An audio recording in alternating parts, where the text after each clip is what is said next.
pakai kaos kaki maupun sepatu, atau mau pakai kaos kaki dan pakai sendal. Karena kalau pakai sendal nggak bisa, jadi karena terbuka itunya apa kakinya dan punggung kakinya maupun telapak kakinya. Artinya ini memang benar hanya untuk orang yang pakai kaos kaki dan pakai sepatu ya. Jadi ketika mau pakai kaos kaki maupun pakai sepatu itu sudah punya wudhu. Biasanya kalau saya ngajarkan setelah siap ya di rumah sholat safar di rumah 2 rakaat dengan niat saya sholli sunatan safar lillahi ta'ala. Rakaat pertama baca Al-Fatihah terus qul ya ayyuhal kafirun, rakaat kedua baca Al-Fatihah terus Allahu ahad, terus baca doa safar itu yang ada di buku ya. Kalau nggak hafal ya pakai bahasa Indonesia saja nggak apa-apa. Terus itu sudah pakai kaos kaki, pakai sepatu, terus ke bandara. Nah, misalnya dia sampai di bandara ingin ke toilet ya nggak apa-apa, nggak apa-apa. Artinya, tapi dalam keadaan bersepatu ya, artinya masuk toilet bersepatu. Ibunya juga nggak ngelepas kaos kaki ketika masuk toilet dan usahakan tidak kena najis sepatu maupun kaos kakinya. Nah, begitu masuk pesawat, kemudian masuk waktu duhur, misalnya sudah terbang di atas Bengkulu atau di atas Samudra Indonesia. Nah sudah, jangan tayamum, karena tayamum dengan meletakkan tangan di jok pesawat itu, ini saya ulangi ya, mohon diperhatikan. Tayamum dengan meletakkan tangan di jok pesawat atau di dinding pesawat itu tidak sah. Ya. Selama ini banyak jemaah travel-travel yang mengajari jemaahnya tayamum begitu. Saya bilang jangan, karena itu tidak sah. Baik dari sisi dalil hadis dari baginda Nabi Muhammad SAW maupun dari fikih 4 mazhab. Karena syarat tayamum itu harus debunya harus gubarun. Gubarun artinya memang betul-betul bisa, kalau di orang Jawa itu bisa diawur-awur kayak gitu, bisa dihambur-hamburkan. Nah, jadi berarti harus ada bentuk debunya ya. Jadi kalau ada travel ngajarkan tayamum model begitu, maka secara fikih tidak memenuhi syarat sahnya tayamum. Artinya kalau dia misalnya bersucinya tayamum terus tayamumnya enggak sah ya sholatnya enggak sah kan begitu ya. Jadi ini penting. Nah makanya pakai khuf ini penting sehingga nanti ketika kita masuk di pesawat ya udah ke toilet, kita wudhu di toilet itu kan ada wastafel tuh pakai air segelas-gelas gitu. Nah pas giliran nanti masuk kaki tinggal diusap saja khufnya atau sepatunya. Terus balik ke tempat duduk. Sholat di pesawat, mau sholat di jamak takdim, mau itu jamak takhir, nanti kita tinggal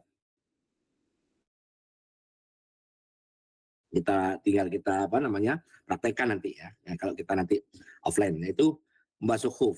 Nah, yang syaratnya itu sepatu dipakai secara sempurna dan ketika pakai punya wudhu dan tidak dilepas. Artinya tidak dilepas, maksudnya ya kalau Bapak Ibu sholat terus kemudian di bandara ngelepas sepatu ya diulangi dari awal lagi ya, pakai wudhu dulu terus pakai sepatu gitu ya. Terus dia sepatunya menutupi seluruhnya dari mata kaki sampai kaki punggung kaki maupun telapak kakinya ya. Kemudian tidak bolong kaos kakinya atau sepatunya, ujungnya tidak bolong. Jadi kalau misalnya, karena kaos kaki itu bisa dihukumi khuf ya. Kemudian tidak mudah rusak, artinya ya kuat kaos kakinya maupun sepatunya. Kemudian ketika digunakan sepatu atau kaos kakinya dalam keadaan suci ya. Nah yang membatalkan kalau sudah lewat 3 hari, kalau seandainya ini dulu saya sampaikan di tentara, di polisi yang latihan di hutan 3 hari harus dilepas lagi, wudhu lagi cara normal, terus pakai lagi, terus baru dihitung lagi 3 hari lagi kemudian ya, itu. Nah tempat pengusapannya itu sebelah mana? Adalah di bagian atas dari sepatunya atau dari kaos kakinya. Jadi nanti enak. Jadi kalau waktu wudhu di pesawat itu muka, kemudian yang wajib-wajib aja nih ya, terus basuh muka, basuh tangan sampai siku, kemudian kepala, bagi perempuan setengahnya, bagi laki-laki seluruhnya, kemudian telinga dilewati nggak apa-apa karena sunnah, kemudian kakinya adalah basuh atau ngusap khuf. Itu nanti di atasnya aja, di atasnya kaos kaki atau di atasnya sepatu. Itu sudah sah wudhunya dan tinggal sholat di pesawat. Dan ini adalah solusi daripada dia melakukan tayamum ditempelin ke jok pesawat atau ke kursi pesawat. Ya, itu yang tadi saya sampaikan di depan itu malah tidak sah. Dan ini kita penting untuk kita pahami. Jadi supaya kesalahan ini tidak berlarut-larut. Waktu di Kemenak saya sampaikan kesalahan seperti itu kan. Alhamdulillah buku Kemenak yang baru sudah ada itu ya. Kemudian bagaimana kaos kaki sama ya kedudukannya. Atau bagaimana kalau seandainya jemaah haji ada yang tangan atau kakinya dibalut atau digips. Ya kalau wudhu gipsnya itu atau balutan kain balutannya itu saja yang diusap ya seperti itu. Jadi tidak usah dilepas karena itu menjadi udzur syar'i bolehnya ketika berwudhu dengan air maupun dengan tayamum tidak harus kulitnya terkena air karena memang sedang sakit atau sedang ada penutupnya seperti gips dan sebagainya ya. Nah sekarang kita bahas sholat sunnah safar. Ya, sholat sunnah safar ini hukumnya sunnah muakkadah ya. Bagi safar apapun, mau haji, mau umroh, mau pergi biasa, sholat sunnah safar ini sunnah. Artinya ya kalau kita misalnya bepergian biasa, misalnya ke kota-kota di Indonesia lah gitu ya. Ya kita mau naik mobil atau naik kereta atau naik bis atau naik pesawat, di rumah sebelum berangkat disunahkan sholat sunnah safar ya. Artinya memang itu disunahkan. Dan sholat sunnah safar ini niatnya itu sholat sunatan safar, rakaat mustaqbil kiblat lillahi ta'ala. Rakaat pertama baca Al-Fatihah, kemudian Al-Kafirun, rakaat kedua Al-Fatihah, kemudian Al-Ikhlas, Qulhuwallahu ahad. Kemudian baca doa itu. Allahumma ilaika tawajjahtu wa bika tasamtu Allahumma kfini Muhammad wa mala ahamtam lahul Allahumma zawadni at-taqwa wa gfirli dzunbi. Ya, dan seperti itu. Nanti atau pakai doa yang lain juga boleh ya. Nah sekarang kita bahas wudhu. Jadi kalau kita nanti di pesawat, kenapa saya tidak menyarankan tayamum? Karena memang ada air ya. Di pesawat itu ada air dan cukup kok. Saya pernah nanya sama kru kabin itu, kalau seandainya satu pesawat, waktu itu saya nanya Saudi, ini wudhu semua dengan seperti itu cukup. Mereka bilang stoknya untuk orang buang air besar maupun buang air kecil aja cukup, maka untuk seperti itu cukup. Artinya air untuk 450 kalau 777 ya, itu cukup. Kalau semuanya misalnya wudhu dengan cara yang sederhana seperti ini ya, tidak menghambur-hamburkan air, itu cukup ya. Nah ini yang saya bold hitam itu adalah yang wajib-wajib saja yang dikerjakan, yaitu niat itu wajib.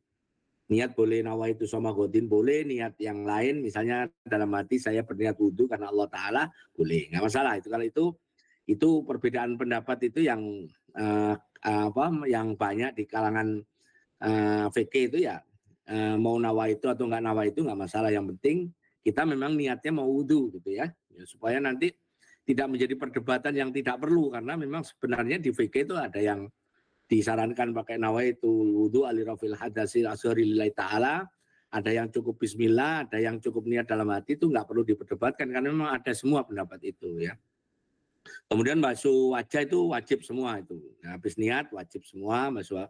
Terus tahlil menyela-nyela ke tangan itu sunnah. Jadi yang sunnah kalau ya cuci tangan itu di wastafel itu dulu, terus baru basuh wajah.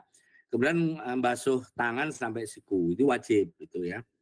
Kemudian mengusap kepala wajib. Nah bagi mazhab Hambali maupun mazhab Maliki itu seluruh kepala. Karena saya sarankan nanti jemaah Jannah Firdaus ini nanti wudhunya cara Maliki atau cara Hambali ya. Supaya apa? Supaya bagi bapak atau yang sebelahnya dengan istrinya itu kalau wudhunya baik bapak maupun istri itu menggunakan wudhu cara Maliki, itu senggolan nggak apa-apa ya, senggolan nggak apa-apa di tempat duduk itu nggak batal. Tapi kalau wudhunya cara Syafi'i batal karena di Syafi'i itu bersenggolan dengan bukan mahram itu adalah membatalkan wudhu. Nah istri itu kan bukan mahram. Nah, artinya maka wudhunya saya sarankan pakai cara Hambali maupun cara Maliki ya gitu ya. Dan itu dipraktekkan nanti, kalau kita nanti ketemu kita praktekkan ya. Jadi cirinya kalau waktu Maliki waktu basuh kepala seluruhnya dan waktu kaki itu ditadlik, digosok. Nah bagaimana kalau seandainya tadi yang khuf ya enggak ya, cukup ketika kepalanya aja seluruhnya diusap ya. Kalau perempuan itu setengah ya. Kemudian basuh kaki sambil digosok wajib, kemudian di tahlik ya, di tahlik itu maaf, di tadlik, digosok-gosok itu wajib ya. Jadi wudunya cara Maliki. Nah, berikutnya pembatalnya. Nah, ini tadi karena kita mau wudunya cara Maliki, baca yang kolom Maliki itu. Jadi ya kalau apa namanya? Senggolan dengan menyentuh lawan jenis yang bukan mahram yang nomor 5 ya tidak batal. Itu aja. Jadi itu poinnya itu supaya nanti ketika di pesawat, ketika tawaf, kalau wudunya cara Syafi'i, ya misalnya ini mohon maaf ini wudunya enggak cara Maliki, maka ketika gandeng istri ketika tawaf ya batal. Nah, syaratnya tawaf itu padahal harus punya wudu gitu ya. Jadi jangan sampai karena ketidaktahuan kita terkait dengan syaratnya tawaf, kemudian kita wudunya cara Syafi'i, maka saya pastikan nanti akan repot. Karena kalau di tawaf itu kan diusahakan rombongan utuh tuh, nggak terpencar-pencar. Jadi tangan suami itu gandeng istrinya itu supaya nggak batal ya harus wudunya cara Maliki, supaya nanti tawaf sampai selesai tidak dianggap batal wudunya. Tapi kalau wudunya cara Syafi'i itu kalau misalnya saya pakai peci begini yang hanya rambut depan sini dikit itu cara Syafi'i, wudu yang basuh kepalanya sebagian kecil dari kepalanya itu cara Syafi'i. Nah kalau itu wudunya cara Syafi'i seperti itu, tawaf misalnya ya, maka ketika nggak nyenggol istri maupun nyenggol jemaah lain itu maka batal. Nah kalau batal karena tawaf itu syarat sahnya harus punya wudu dalam keadaan suci, maka dia harus wudu. Nah, kita bisa bayangin orang lain sudah selesai tawaf, kita masih wudhu lagi tawaf. Baru 2 langkah batal lagi ya nggak selesai-selesai kan itu. Jadi nanti jadi kerepotan tersendiri ya. Nah, sekarang bagaimana wudhu dengan spray? Ini saya perlu sampaikan ini nanti ini kalau dari travel dikasih alhamdulillah itu yang isi 200 ml ya, itu yang kanan itu. Tapi ini begini ya, saya sampaikan yang kalau seandainya sampai di pesawat atau nanti di waktu tawaf itu di tasnya ngantongin ini, isi aja pakai air zam-zam. Isi pakai air zam-zam, kemudian siapkan di tasnya. Misalnya ketika tawaf kemudian kentut atau batal ya, kemudian dan nggak perlu buang air kecil atau nggak perlu buang air besar, maksudnya hanya batal biasa, nggak perlu pipis gitu ya. Maka ini menjadi solusi supaya nanti jemaah tidak tercecer karena jemaah ketika tawaf satu orang wudhu itu nanti 1 putaran 2 putaran terlambat itu nanti akan ganggu perjalanan berikutnya ketika sa'i ya. Nah, ini penting kalau membawa jemaah dengan jumlah yang satu bis saja 30 sampai 50 orang itu satu kececer nanti nunggu yang lainnya lama gitu ya. Nah, makanya caranya nanti ini saya bisa lihat sekarang saya. Jadi ketika disemprotkan begini ya, kita disemprotkan gitu ya. Pertama niat apa wudu. Nawaitul wudu ali rafil hadasil asori lillahi ta'ala. Kemudian semprotannya tadi disemprotkan ke muka. Ketika semprotkan muka, usahakan air yang nempel di muka itu sampai netes ya, sampai lebih ya. Sampai netes. Nah, setelah itu gunakan tangan kanan itu untuk ngulap begini dari mulai dagu sampai ngelewatin depan telinga sampai sini dan jangan dilepas ya. Jangan dilepas. Kalau sampai begini terus dilepas gini dari mustakmal, maka harus disemprot lagi. Jadi itu yang banyak kekeliruan di kalangan manasik yang pakai semprotan itu tangannya dilepas ya, kusur-kusur gini aja. Jadi dia nggak ngerti, mestinya nempel terus sampai selesai sampai rata begini, sampai rata. Ya gitu. Nah, itu setelah muka baru tangan sama disemprot sampai yang kanan dulu, semprot sampai netes terus sama dengan tangan kiri jangan dilepas, nempel terus sampai selesai. Terus yang kanan sampai juga netes sampai selesai, nggak boleh dilepas, harus nempel terus. Terus kepala dibuka, disemprotkan di seluruh kepala, terus diusap seluruh kepala begini. Nah kalau tadi pakai kakinya pakai khuf, tinggal disemprotkan di sepatunya, di kaos kakinya, ya gitu. Maka itu 200 ml seperti ini cukup untuk 2 orang. Artinya tidak harus ke toilet kalau wudhu pakai itu di pesawat, cukup di kursi juga bisa gitu ya. Nah ini pentingnya supaya sampean sama saya ketika di pesawat tidak lagi tadi apa poinnya tidak tayamum, karena tayamum dengan nempelkan tangan ke jok itu tidak pernah sah. Ya. Nah sekarang kita bahas tayamum yang sah itu bagaimana. Tayamum yang sah itu ini ada syarat rukunnya di 4 mazhab. Poinnya adalah syarat sahnya tayamum adalah yang nomor 7. Harus ditempelkan ke debu. Nah, itu. Ditempelkan ke debu. Jadi ditempelkan debu ini dorbatain 2 pukulan. Debu pertama pukulan untuk muka ya. Untuk muka. Dan juga kalau debu itu enaknya pertama kalau seandainya nanti Bapak cari di Tokped atau di Shopee atau di Lazada itu ada namanya debu tayamum. Debu tayamum itu satu kotak itu harganya ada yang 60.000. Itu bisa dipakai untuk satu jemaah itu karena debu tidak ada mustakmal. Artinya bekasnya dipakai oleh teman kita juga nggak apa-apa, nggak harus. Kalau air kan nggak bisa, kalau bekas air wudhu kita kan nggak bisa dipakai oleh teman kita kan gitu. Tapi kalau debu nggak ada mustakmal, jadi bisa dipakai. Jadi dorbatain pukulan pertama ke muka. Ya. Setelah itu pukulan kedua, ini ada debu, ini ada debu. Maka yang kiri nutup tangan kanan sampai siku, terus ini debu yang ini nutup tangan kiri. Udah selesai. Itu, tapi syaratnya tetap ya, tayamum yang sah itu dengan debu, bukan dengan ditempelkan ke mana? Ke kursi pesawat. Nah, habis itu sudah tinggal sholat nanti.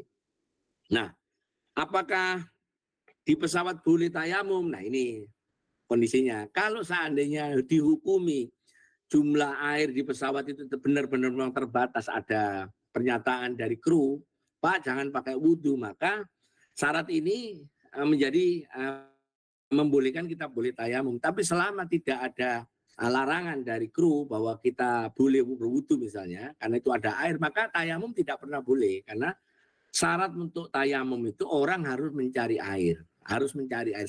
Padahal kita di pesawat, dari tempat duduk kita ke kursi, dari kursi kemana? Ke toilet itu pasti jaraknya nggak sampai 2 mil ya, deket aja itu kan, pesawat kan cuma segitu gitu. Jadi artinya tayamum di pesawat itu saya pastikan hanya dalam satu keadaan, bila ada larangan dari kru, dari pilot atau dari pramugari atau pramugara, Pak jangan pakai air untuk wudhu, itu hanya untuk toilet, maka baru kita tayamum dengan debu yang kita bawa tadi. Tapi selama tidak ada larangan itu tetap wudhu ya. Ya wudhunya pakai semprotan tadi. Kalau mau nyaman atau kalau nggak bawa semprotan ya kita wudhu dengan di toilet yang pakai gelas yang kertas itu untuk nyiramkan airnya. Karena kerannya itu kan otomatis ya, tidak seperti keran kita diputar. Jadi kalau di sensornya itu baru keluar ya, seperti itu. Apakah tayamum untuk salat jamaah? Pendapat pertama boleh digunakan untuk fardu dan jamaah, artinya nggak apa-apa. Kemudian yang pendapat kedua, tayamum hanya digunakan untuk satu sholat fardu ditambah dengan sholat sunnah lain. Tapi di waktu yang berikutnya sudah tidak berlaku kalau tayamum itu. Maknanya berbeda dengan wudhu. Kalau kita wudhu duhur, selama nggak batal sampai asar nggak batal, sampai ketemu maghrib ya nggak perlu wudhu. Tapi kalau tayamum, kita tayamum duhur, masuk asar kita harus tayamum lagi, seperti itu. Nah sekarang bagaimana tayamum di pesawat terbang? Ya, pendapat yang pertama itu yang kuat, tidak sah karena tidak ada debu yang gubarun. Ya. Nah yang kedua itu karena dianggap, ini harus ada anggapannya, itu juga harus pakai fakta. Di kursinya itu memang ada debunya, ya itu baru sah. Jadi misalnya nih mohon maaf, sampean punya mobil di rumah yang joknya itu kalau bisa, kalau mau dipakai tayamum itu yang jok pakai kain ya, bukan pakai cat kulit. Itu kalau nggak divakum kan ada debunya itu. Nah, caranya kalau bapak pukul aja itu, ibu pukul terus terbang debunya. Nah itu kalau itu pakai tayamum sah, ya, karena ada debunya. Tapi kalau kursi pesawat yang divakum tadi, ya tidak sah karena pendapat yang pertama itu jadi benar gitu ya. Artinya memang tidak pernah sah tayamum dengan nempelkan tangan ke mana, ke jok pesawat maupun ke dinding pesawat ya. Jadi ini hukumnya. Kemudian nah ini syaratnya. Jadi harus ada tanah yang berhamburan, yang bisa dihamburkan, gubarun ya. Wa yazuzu ayatamamu min gubarun turab. Ya, gubarun itu maknanya ya berhamburan, turabnya itu tanah ya gitu. Di Quran disebut so'idan thayyiban, debu yang suci ya. Nah, caranya ya misalnya ini kalau memang tayamum betulan, artinya tadi oleh kru pesawat nggak boleh gitu ya. Kemudian kita disuruh tayamum, kita bawa debu yang nanti cari aja di Tokped ada itu. Nah, debu ditaruh di sapu tangan gitu, kalau yang 6 ribuan atau 10 ribuan, kalau yang 60 ribu itu sudah ada kotaknya, jadi tinggal dibuka, terus ditaruh di tempat makan itu, di tray yang depan kita itu, udah baca bismillah, tempelkan, nawaitu tayammum lil isbahati sholat, lillahi ta'ala, itu niatnya. Saya berniat tayamum agar boleh sholat, lil istibahati sholat, bukan nawaitul tayamum lirafil hadas, karena memang tayamum bukan lirafil hadas, bukan untuk ngangkat hadas, tapi hanya sebagai bentuk kemudahan, keringanan agar kita bisa sholat. Kemudian menempukkan itu jok kursi dengan asumsi tadi ya, itu kursinya ada debunya ya, itu catatannya ya, itu yang nomor 1. Ke muka, kemudian pukulkan lagi sampai pergelangan. Kalau di Maliki hanya sampai sini. Kalau Syafi'i sampai siku, kalau Maliki sampai sini ya. Udah gitu aja, udah punya wudu, punya suci, berarti kita boleh sholat. Nah sekarang kita bahas sholat di pesawat terbang ya. Jadi pesawat sholat yang tidak memenuhi kriteria sholat itu, kriteria sholat yang sah itu sebenarnya kalau menurut hadis ya, riwayat Nabi itu pernah naik onta, kemudian ketika masuk waktu sholat beliau turun, turun maknanya berarti kaki beliau nempel ke tanah ya, namanya istiqror itu. Terus kemudian beliau sholat menghadap kiblat. Itu hadis itu masyhur, itu di Bukhari ada, di Muslim ada. Nah itulah kemudian ulama sebetulnya madhab Hanafi Maliki itu mengatakan bahwa kalau sholat tidak memenuhi itu maka tidak sah. Maknanya sholat itu harus kakinya nempel bumi, kemudian dada dan mukanya konsisten menghadap kiblat. Ya. Sementara kita kalau naik pesawat kaki kita tidak nempel bumi, terus muka dan dada kita tidak ajak menghadap kiblat, karena pesawat kan kadang-kadang kalau ada turbulen belok gitu ya. Maka itu sholat-sholat yang seperti itu tidak pernah sah. Ya. Meskipun wudhunya tadi sah atau tayamumnya sah, tapi sholatnya tidak sah. Gitu. Nah, lalu bagaimana dengan kita sholat di pesawat? Apakah tetap sholat atau bagaimana? Nah ini yang jadi persoalan. Di tahun 2020 itu ketika kita FGD, Group Discussion dengan Kemenak, saya sampaikan saja ke jemaah semua pendapat terkait hal itu. Akhirnya di buku Kemenak yang warna merah marun itu dan di buku saya yang baru terkait dengan peta itu saya masukkan, sama-sama kita masukkan di buku itu supaya jemaah mendapatkan edukasi bahwa kalau kita di pesawat itu seperti apa sholat kita. Apakah tetap sholat atau kita nanti nggak perlu sholat terus kita kodok atau bagaimana. Nah ini yang kita bahas ya. Jadi secara hukum kaki yang tidak nempel bumi tidak sah, itu yang bagian poin pentingnya. Sementara kita kalau naik pesawat kaki kita nggak nempel bumi, gitu ya. Nah kemudian kiblatnya juga harus ajak ya, bahwa yustaratu fil fardil istiqrar wal istiqbal wa tamamul arkan. Jadi sholat itu ringan nempel bumi dan dadanya dan mukanya ngadep kiblat. Ya. Kalau itu harus tetap. Kalau di pesawat pasti tidak tetap itunya apa. Ada kiblatnya dan kaki kita juga tidak nempel. Maka dari dua syarat itu satu dan dua-duanya nggak dapat itu, maka sholatnya tidak sah. Lalu ulama melakukan semacam ijtihad. Jadi kalau begitu bagaimana? Karena ini kan di zaman Nabi nggak ada pesawat, zaman ulama 4 mazhab juga nggak ada pesawat. Baru ada di tahun 30-an sampai 50-an secara komersial ya. Nah itu akhirnya ya ulama-ulama penerus 4 mazhab itu membuat ijtihad, meneruskan ijtihad dari para pendiri ijtihad imam yang 4 itu, Imam Hanafi, Imam Maliki, Imam Syafi'i dan Imam Hambali itu. Akhirnya sholat di pesawat itu hukumnya 3 ini. Ya. Pertama, kalau kita di pesawat ini pendapat ini yang saya pakai. Ya, pendapat yang pertama saya pakai. Saya tetap berwudu tadi, cara wudu saya seperti itu.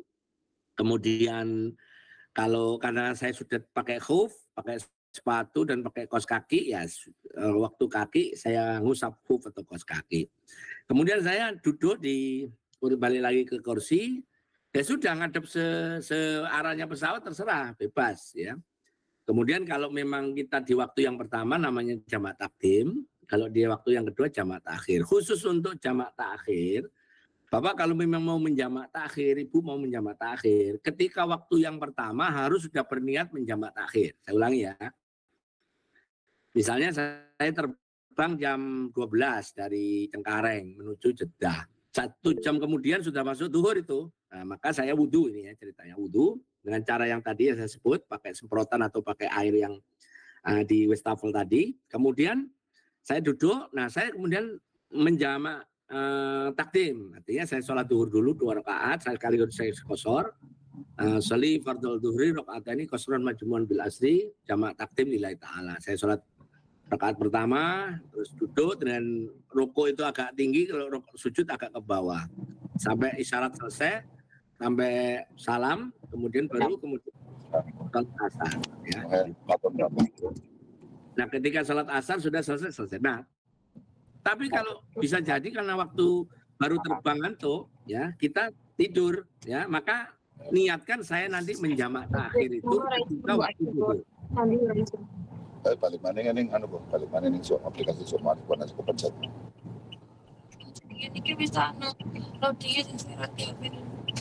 Bisa di Pak, bisa di mute itu Pak.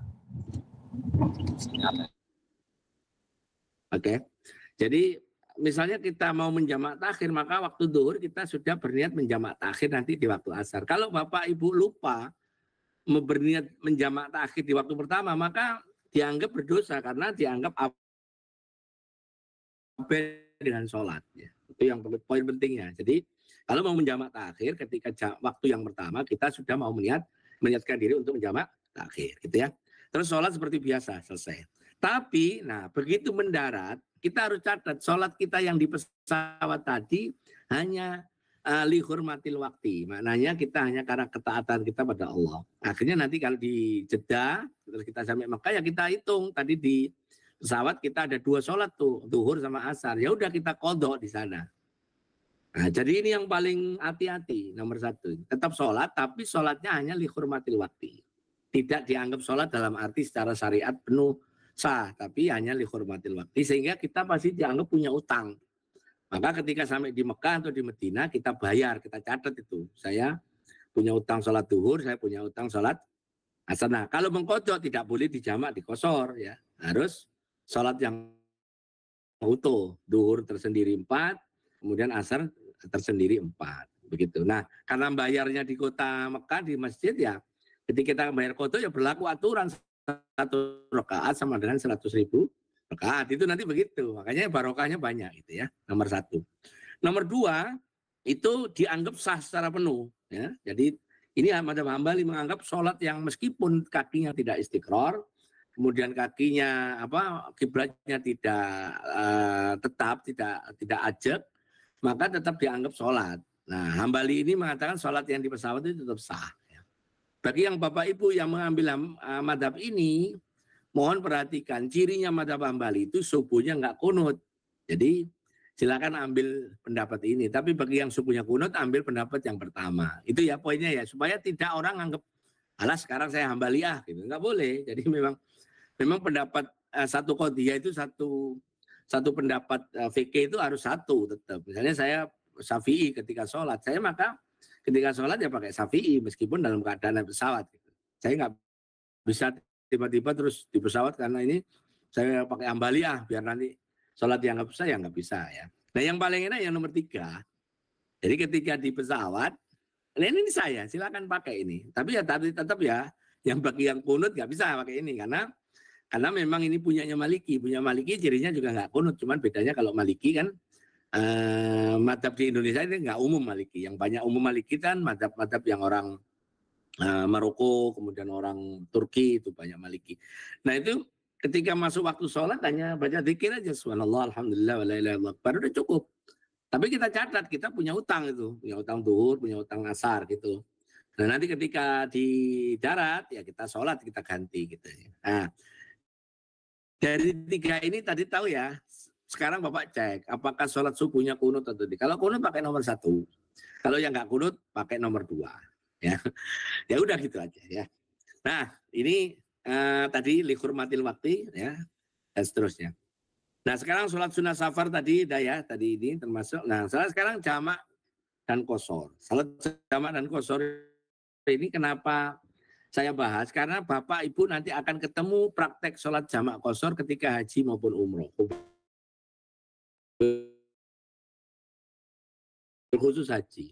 Sholat jamak dan qashar itu dua sholat itu. Sholat jamak tersendiri, qashar tersendiri. Jamak itu maksudnya menggabungkan waktu. Kalau sholat asar itu memperpendek jumlah rakaatnya, menyingkat rakaatnya.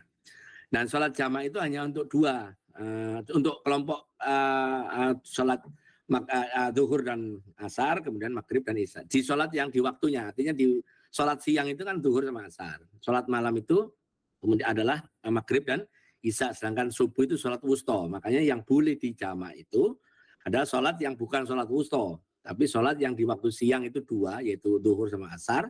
Sholat di waktu malam itu dua juga, maghrib sama isya. Makanya nggak ada menjamak asar dengan maghrib, karena dua waktu yang berbeda. Itu ya, ini mungkin ilmu aja tambahan. Kenapa yang boleh dijamak itu zuhur sama asar, maghrib sama isya, karena memang waktunya yang salat zuhur asar adalah waktu siang, maghrib isya adalah waktu malam, gitu ya. Nah, tadi salat jamak saya sampaikan. Nah, khusus untuk salat jamak yang di madzhab Hanafi itu memang Hanafi itu tidak memperkenankan menjamak qashar di kehidupan kita. Hanya boleh ketika haji. Makanya istimewa haji. Yaitu salat jamaknya ketika seandainya di Arafah itu pada waktu siang itu wukuf, itu menjamak takdim antara apa? Zuhur sama asar yang sebelum khutbah itu ya. Kemudian khutbah wukuf. Kemudian ketika di Musdalifah ya, atau di Mina itu boleh. Kalau selain itu nggak boleh Hanafi ya. Hanafi itu cirinya tadi ya, yang nggak kunut tadi ya. Kemudian di Maliki boleh ketika safar, boleh ketika sakit, ketika hujan, ketika haji juga. Syafi'i yang umumnya dipakai oleh orang Indonesia ya tadi syaratnya harus sampai ke jarak masafatul qasri, yaitu 86 kilo boleh menjamak atau mengqashar. Hambali sama dengan Maliki ya, seperti itu. Nah, jaraknya yang membolehkan di madzhab Hanafi itu 125 kilo, Maliki itu antara 80 sampai 88 kilo. Di Hanafi itu boleh 3 hari ya, perjalanan kaki atau 3 parhalat 24 farsah. Kalau di Maliki, Syafi'i, Hambali itu adalah 16 farsah ya. 16 farsah itu sekitar 80 sekian kilo ya. Nah, kapan bolehnya terus menjamak itu? Kalau di Hanafi 14, hari ke-15 sudah hilang. Kalau di Maliki sama Syafi'i itu 3 hari. Hari keempat musafir harus sudah sempurna sholat sempurna. Macam hari keempat sudah hilang. Kalau di Hambali hari kelima sudah tidak ada lagi ya. Seperti itu dah. Bagi mukim, yang berniat mukim maka dia sudah gugur, tidak boleh menjamak kalau berniat mukim. Makanya nanti kalau sampai di Medina atau sampai Mekah, Bapak Ibu jangan berniat mukim karena nanti fasilitas menjamak mengqashar hilang ya. Nah, waton asli, waton iqamah ini penting saya sampaikan bahwa kapan orang boleh menjamak mengqashar kalau dia keluar dari tempat asalnya yang disebut waton asli. Sedangkan tempat yang sementara namanya waton iqamah. Saya gambarkan seperti ini gambarnya. Nah, kalau seandainya Bapak tinggal di Tangerang atau tinggal di Jakarta, Jakarta itu adalah satu waton aslinya Bapak-Bapak. Kemudian ketika ada rencana perjalanan yang melewati 80 kilo tadi, sebutlah ke Mekah atau ke Medina, itu Bapak pasti sudah ngelewatin, pepergiannya melewati 80 kilo. Maka ketika Bapak keluar dari waton asli, itu sudah boleh menjamak. Nah, ya, sudah boleh menjamak. Masalahnya gini, Bapak mau ke Mekah, itu kan jaraknya 7.000 kilo sekian ya. Nah, ketika berangkat dari rumah itu jam 10 pagi. Sampai di bandara nunggu take off itu jam 2 misalnya. Maka waktu zuhur kan masih di bandara tuh. Nah, Bapak Ibu boleh menjamak kalau orang Jakarta. Orang Jakarta, orang Tangerang Selatan boleh. Karena kita sudah keluar dari waton asli kita. Kita sudah keluar dari rumah kita, dari kota kita. Meskipun masih belum sampai di Mekah dan belum 80 kilo, tapi karena tujuan besarnya ada tadi kalau ke Mekah 7.000 kilo sekian, maka Bapak boleh mengambil jamak dan qashar. Itu enaknya kalau udah tahu. Jadi nanti di pesawat tinggal tidur, nggak usah lagi repot tadi seperti yang saya sampaikan di awal. Kalau misalnya kita berangkat take off jam 2 gitu ya udah sholat zuhur sama asar di mana? Di bandara. Toh nanti kalau kita terbang ke sana kan ditambah 4 jam kan masih, kan itu jam, kalau berangkat jam 2 kan di Mekah masih jam 10 ya. Nah, jam 10 dengan 9 jam perjalanan, jam 10 ditambah 9 itu sampai sana jam 5 kan gitu. jam 7 ya, artinya sudah masuk waktu Isya ya nggak masalah kan, artinya zuhur asar toh sudah kita kerjakan gitu ya di bandara. Itu seperti itu. Nah, kemudian kapan musafir menyempurnakan sholatnya? Ini yang penting ini bahwa ketika seseorang itu menyempurnakan sholatnya, pertama ketika dia berniat menetap.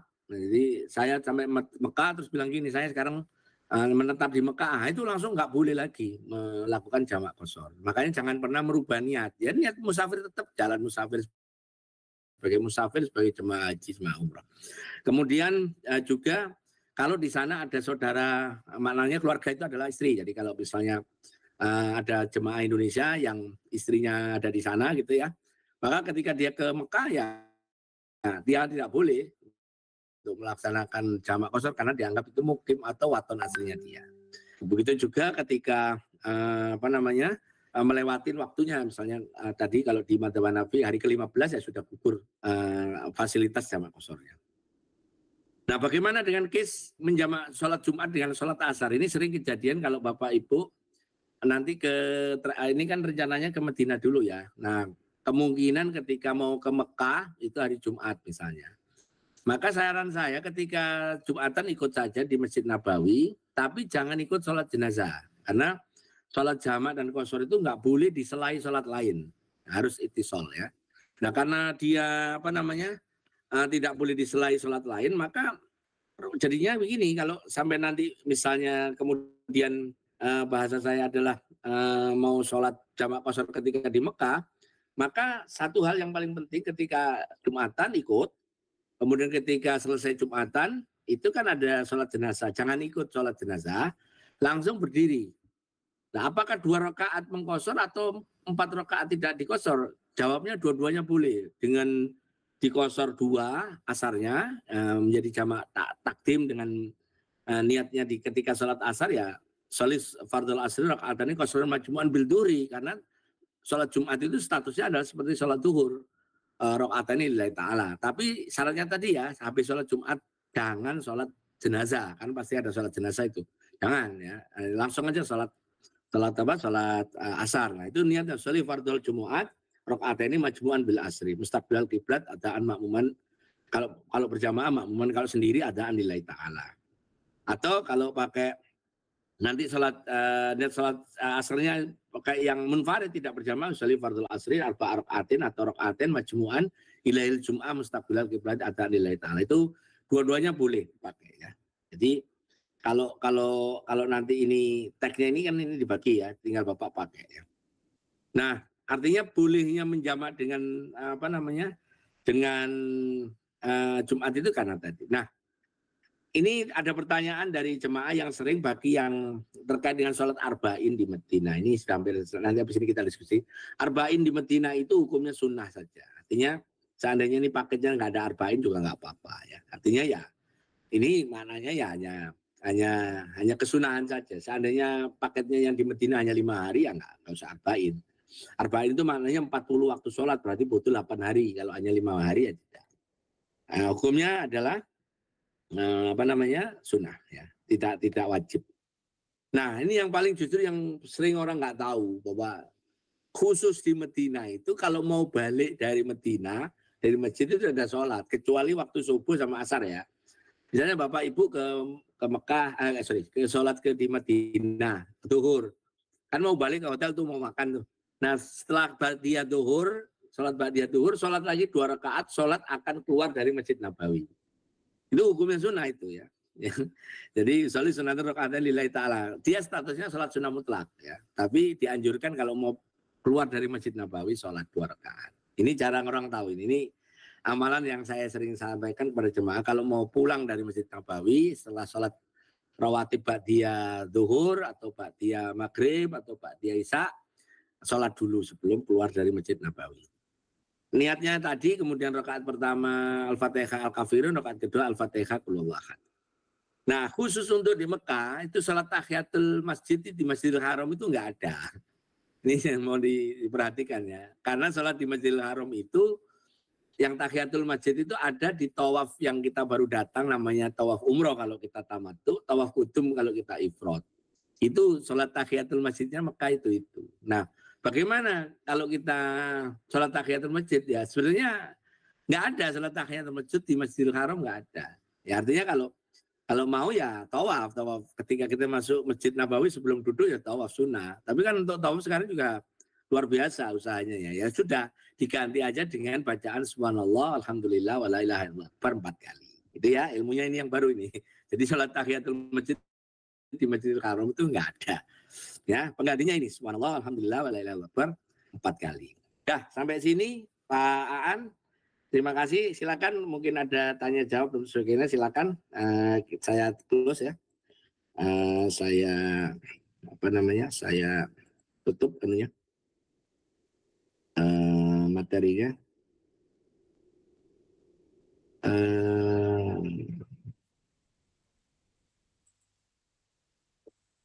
Ya, silakan. Kalau ada yang ditanyakan. Ya. Kok belum nutup ya? Oke, silakan. Baik, terima kasih Gus Arifin untuk pemaparan materi tentang fikih ibadahnya. Untuk materi insya Allah nanti akan kita share juga ya kepada Bapak Ibu semua. Nanti insya Allah PIC-nya akan mengirimkan. Setelah tadi jawab, kan?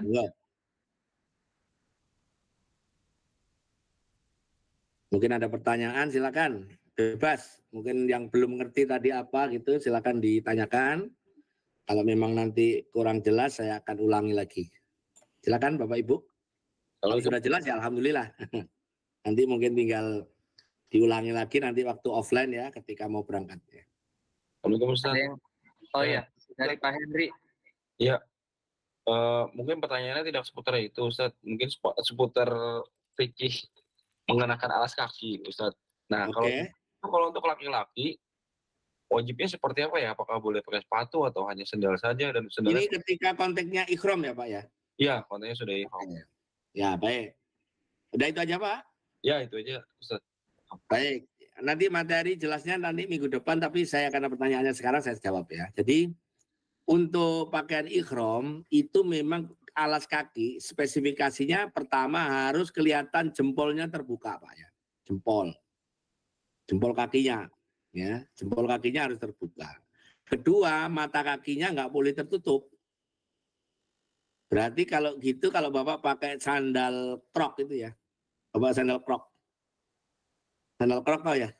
Iya. Nah, itu jangan, karena jempol kakinya tertutup kan. Sandal krok tahu ya? Itu kan jempol kakinya tertutup, nggak boleh. Jadi mesti sandal jepit Pak ya, sandal jepit ya. Atau sandal lili itu loh, sandal jepit itu. Nah itu kan jempolnya pasti terbuka ya itu. Nah itu jawabannya ya. Bagi laki-laki aja ini ya, bagi laki-laki ketika pakaian ikhram. Itu ya Pak Utasid. Kalau perempuan malah harus ditutup kakinya. Kalau wanita pakaian ikhram itu semuanya tertutup kecuali telapak tangan dan muka. Jadi perempuan harus pakai kaos kaki kalau pakaian ikhram. Dia tetap harus pakai sandal atau boleh pakai sepatu Ustaz? Kaki ya pakai sepatu, pakai sandal bebas. Yang penting kalau pakai kaos kaki aja kan nanti dipakai terus jebol kan Pak. Kalau perempuan ini kita ngomong perempuan ya pakai kaos kaki sama pakai sandal kalau apa perempuan atau sandal atau sepatu nggak masalah karena nggak ada larangan dia harus tertutup malah. Kalau laki-laki ini pertanyaan Bapak tadi ya jempol kakinya harus kelihatan. Gitu. Sudah Ustaz. Clear ya? Ya, clear. Yeah. Tapi konteksnya waktu ikhram ya Pak. Setelah ikhram lepas ya sampai pakai sandal krok ya boleh. Siap. Yeah. Waktu ikhram kan hanya tanggal 8, 9, 10 ya Pak. Jadi 3 hari itu. Ya. Yeah. Silakan yang lain. Enggak. Silakan. Boleh selain materi tadi boleh Bapak Ibu. Mungkin spill dulu untuk materi hajinya silakan nggak apa-apa. Pak Ustadz. Nggih. Ini Pak, saya masih bingung yang kalau kita wudhu di pesawat Pak Ustadz. ketika Ya. kita basuh kaki, kaos kakinya harus dilepas atau gimana Pak Ustadz? Oke, tadi ya saya ulangi ya. Tadi ya Bu. Ya, oke. Oke Pak. Jadi Ibu supaya nanti waktu wudhu di pesawat nggak repot ngelepas kaos kaki, Ibu waktu berangkat misalnya nanti take off-nya rencananya jam 2 misalnya ya, gitu ceritanya ini. Ibu mau berangkat dari rumah jam 8 atau jam 10 ke bandara. Nah, Ibu kan di rumah itu kan ada sholat safar tuh ya, sholat safar. Ketika sholat safar kan itu masih punya wudhu kan Ibu kan ya. Nah, ketika Ibu punya wudhu itu kan pakai kaos kaki. Ketika Ibu pakai kaos kaki itu punya wudhu, terus pakai sendal atau pakai sepatu, maka Ibu sudah mempunyai fasilitas hukum mengusap khuf ketika wudhu yang berikutnya.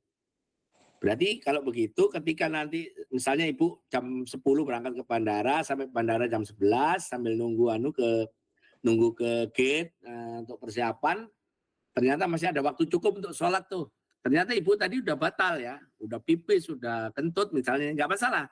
Terus Ibu wudhu lagi di bandara, ini saya cerita di bandara dulu aja nggak apa-apa. Oke. Ibu kan harus mau menjamak di bandara itu ceritanya biar nanti di pesawat tinggal tidur aja. Ya udah Ibu ke toiletnya bandara itu, kemudian Ibu wudhu biasa, basuh niat, basuh muka, basuh kaki, basuh tangan, mengusap kepala, kalau bisa separuh ya Bu, Ibu masukkan di jilbab begini. Terus ketika kaki Ibu ambil air, ya air di tangan itu usapkan di kaos kakinya. Oh, ya. Oke. Atau di sepatunya, udah sah itu wudhunya. Oke. Iya. Oke. Itu nyamannya kalau kita tahu fikih itu. Iya, iya. Jadi nggak usah dilepas kaos kakinya. Oke, kan? oke. Iya. Oke, oke, Gitu. oke. Siap Ya, ya? mengerti banget Pak Ustadz. Iya, matur nuwun sami-sami. Makasih Pak Ustadz. Sami-sami nggih. Monggo silakan yang lain. Ya, Assalamualaikum Ustaz. Waalaikumsalam Pak Bambang, monggo. Iya, mohon diperjelas lagi nih. Mungkin saya juga langsung mengarah aja ke hukum khuf saat menggunakan sandal krok Pak, plus kaos kakinya gitu. Ya, kalau kasih. Bapak menggunakan sandal krok tanpa kaos kaki, nggak ada khuf berarti. Tetap wudhu biasa. Kan berarti mata kakinya kan terbuka. Iya, Itu. kalau plus kaos kaki bagaimana Pak? Nah, kalau kaos kaki yang Bapak usap kaos kakinya. Oh, kaos kakinya saja. Iya, betul. Clear ya? Jadi Baik, khuf itu makasih. bisa khuf, bisa jawrab. Jawrab itu kaos kaki kan. Artinya syaratnya sama, jempolnya kebalikannya yang tadi pakaian ikhramnya pertanyaan Pak Utasoid ya, jempolnya tertutup, mata kakinya tertutup untuk khuf ya gitu. Oke, silakan yang lain. Baik, makasih. Sami-sami Pak Bambang. Ada lagi silakan Bapak Ibu. Ditanyakan aja, mungkin ganjel itu nggak ngerti, nggak apa-apa nanti. Sehingga ketika kita haji itu nyaman kalau sudah tahu hukumnya, itu nikmat banget karena kita akan fokus di ibadah. Soal-soal fikihnya sebenarnya udah jadi attitude ya, sudah jadi kebiasaan. Ustaz Ansar, atau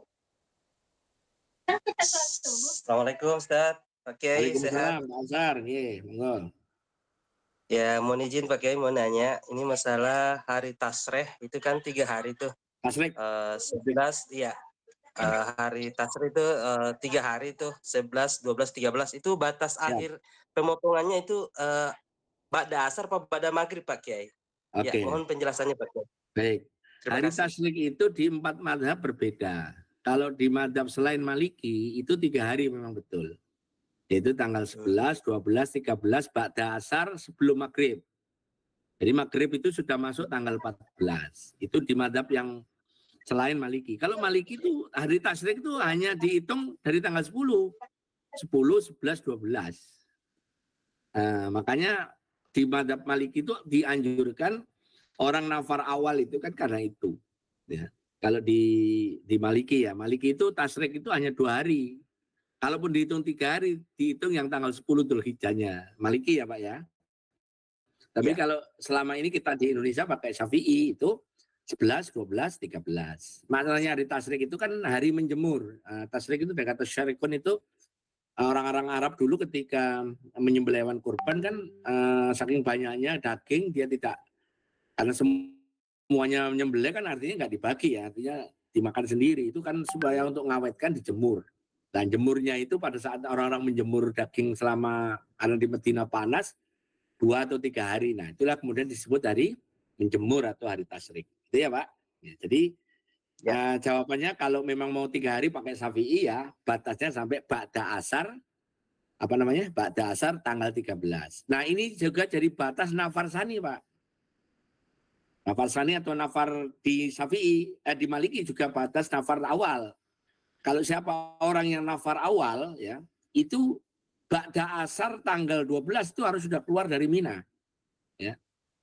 Ini tolong didengarin ya. Jadi ketika kita nanti nafar awal, usahakan jamaah dari travel ini nanti asar itu sudah tidak ada di Mina, sudah sampai di Mekah. Kalau sampai maghrib masih di Mina tanggal 12, maka dia nggak boleh pergi dari Mina. Harus melanjutkan besoknya. Di nafar sani berarti ya. Nah, itu konsekuensinya tadi hari tasyrik tadi, Pak. Iya. Gitu. Mudah-mudahan terjawab Pak Ansar ya. Iya. Terima kasih Pak Kiai. Syukran jazakallahu khair. Apaan, guys? Silakan dilanjut teman-teman. Silakan yang lain kawan-kawan. Silakan lanjut. Assalamualaikum Pak Ustadz.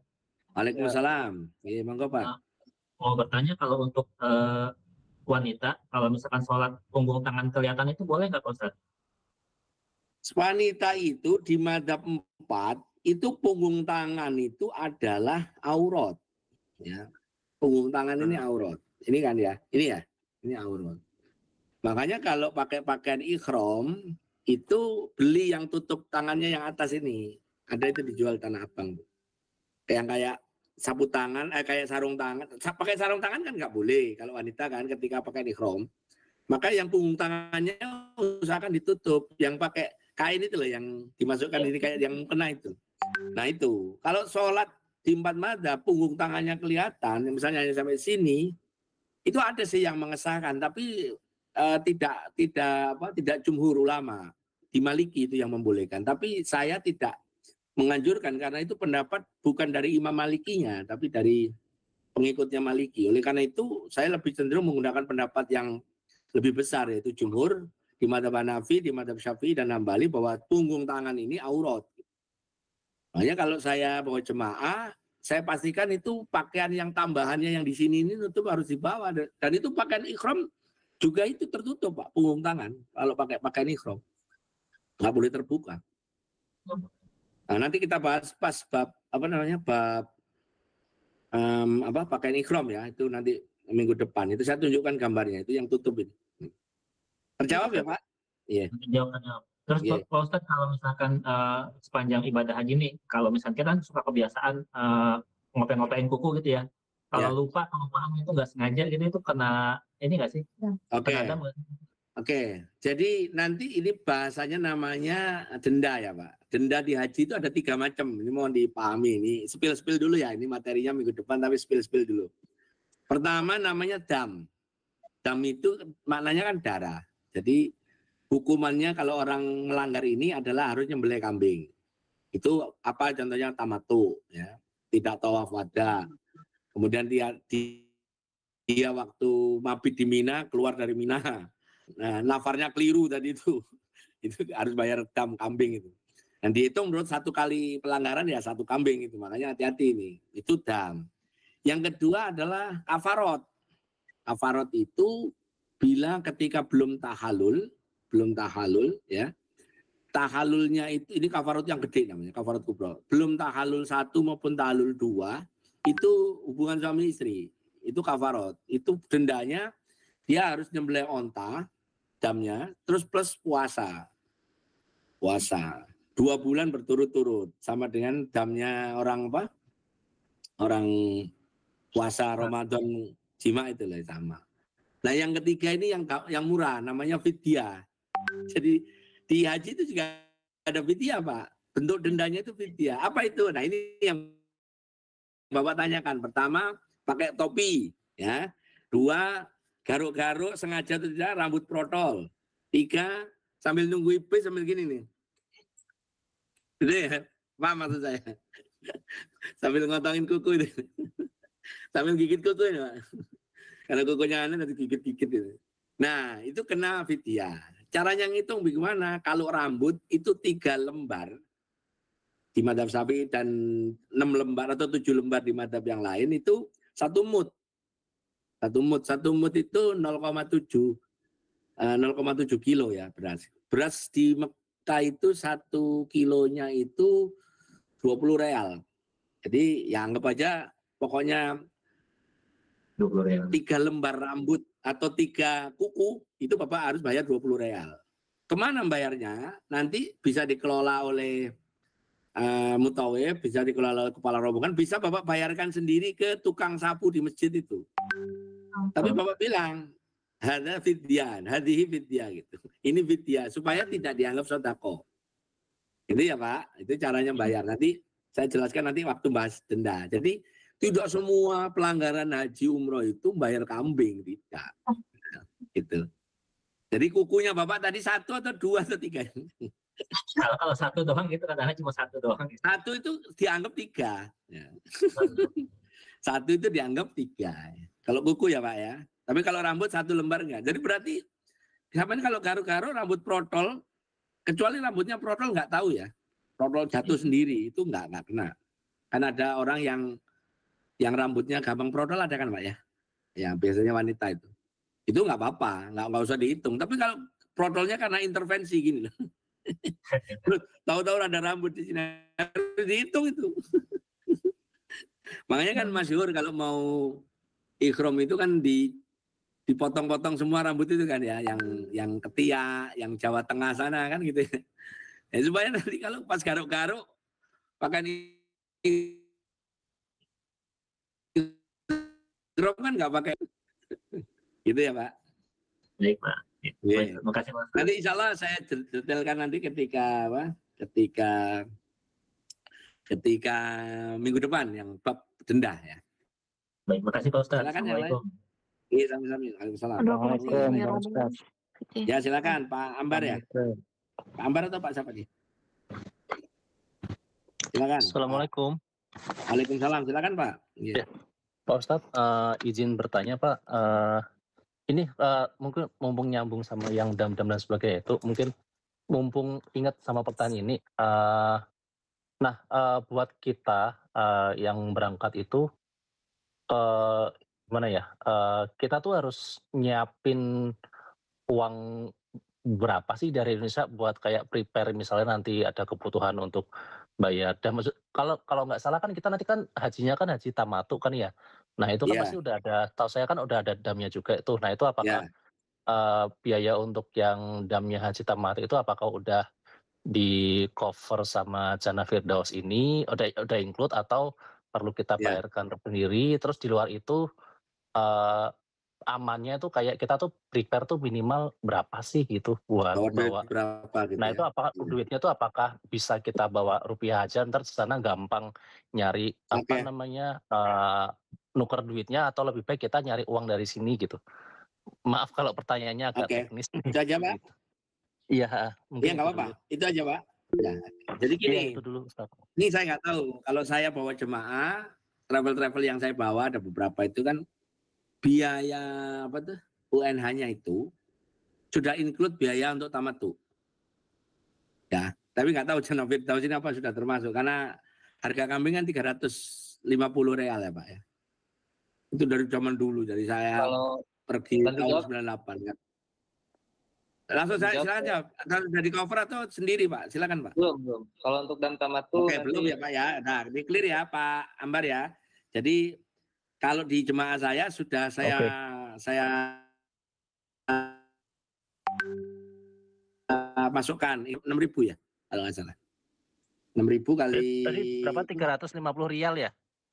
Iya. Oke. Sekarang 1 rial berapa? 6.000 kan? 6.000 kalau nggak salah. Itu dulu kali 300 Pak. kan sekitar itu berapa tahun yang lalu itu sekarang 500 damnya. Oh, tahun kemarin aja 500 ya. Iya Pak Kiai. Kan? Oh ya wes. Iya Pak. Jadi gimana 500 rial untuk 500 real ya. Itu ya. Oke, siap. Oke. Sekarang kita basisnya 500 real ya Pak ya. Jadi Oke, 500 rial pertanyaan Pak Amar sudah bisa saya jawab nih. Karena dari Jannah Firdaus belum di cover, Bapak siapkan 500 real semua jemaah ini ya. Karena tamattu semua kan? Tamattu semua. Iya, Oke, sekarang ini kita ngomong itu namanya dam tamattu itu disebut dam nusuk. Dam nusuk itu dam karena kita ibadahnya nggak cocok sama Nabi. Nabi itu kan ibadah hajinya ifrad ya. Nabi itu ibadah hajinya ifrad. Karena kita nggak tiru Nabi, maka konsekuensinya kita bayar denda. Kan gitu. Karena tamattu itu ibadah yang paling enak. Kalau di Tangerang itu tangi mangan turu. Bangun, terus ke masjid, zuhur balik makan. Makan ngantuk, terus tidur di hotel. Asar berangkat lagi ke masjid. Sampai maghrib, isya pulang makan lagi. Makan isya karena kekenyangan tidur.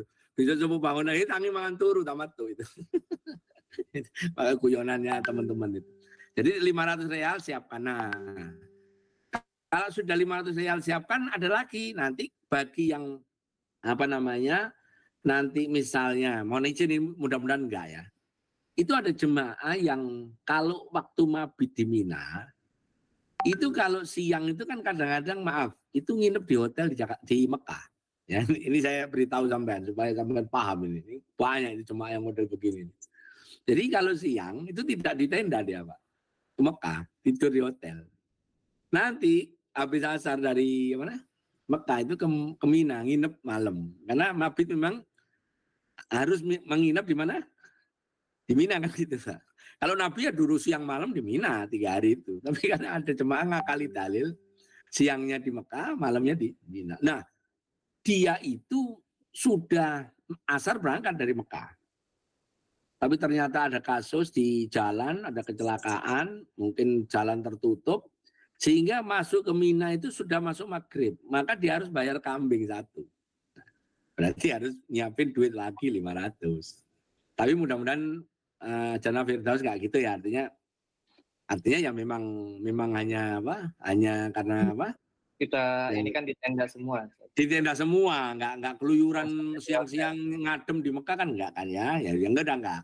Itu 500 belum ada tambahan Pak Ambar. Nah, berikutnya kapan itu 500? Nah, ini mohon perhatikan. Bila Bapak Ibu misalnya sedang ikhram, kemudian mohon maaf banget. Itu tiba-tiba di menuju Mekah itu terus ada burung merpati kan. Ini misal. Burung merpati terus keinjek Bapak. Mati. Maka itu harus kambing 1. Gitu ya. Tapi nggak mungkin lah ya, sampai nginjek burung kan nggak mungkin. Gitu ya. Itu Pak Ambar. Jadi siapinnya duit 500 real tadi seperti karena kita tamattu semua ya Pak. Nah kemudian duit yang lain itu apa? Ya tadi untuk rambut, untuk ya siapa tahu iseng-iseng lagi di base gitu ya, terus kain ikhramnya diginiin. Di base kan pakai kain ikhram, ya, adem terus giniin. Nah, di Muzdalifah dingin, nah itu harus bayar satu mut, ya. Bayar 1 mut. Bayar apa? Beras 1 mut tadi 20 real. Gitu. Jadi nggak semuanya kambing Pak, nggak semuanya kambing. Clear ya Pak Ambar ya? Ada pertanyaan yang lain, Ustaz? Ini ada dari Chandra. Iya, apa katanya? Silakan. Assalamualaikum Pak Ustadz. Waalaikumsalam. Ini kan ada perbedaan ya waktu antara Indonesia sama Qatar atau Arab sana ya? Iya, 4 jam Pak. Iya, ada 4 jam kan. Kalau dilihat dari jadwal itu kan penerbangan dari Jakarta itu kan sekitar dini hari. Jam 1 ya. Iya. Kalau sampai Qatarnya itu kan udah lewat waktu subuh, Pak Ustadz. Ya.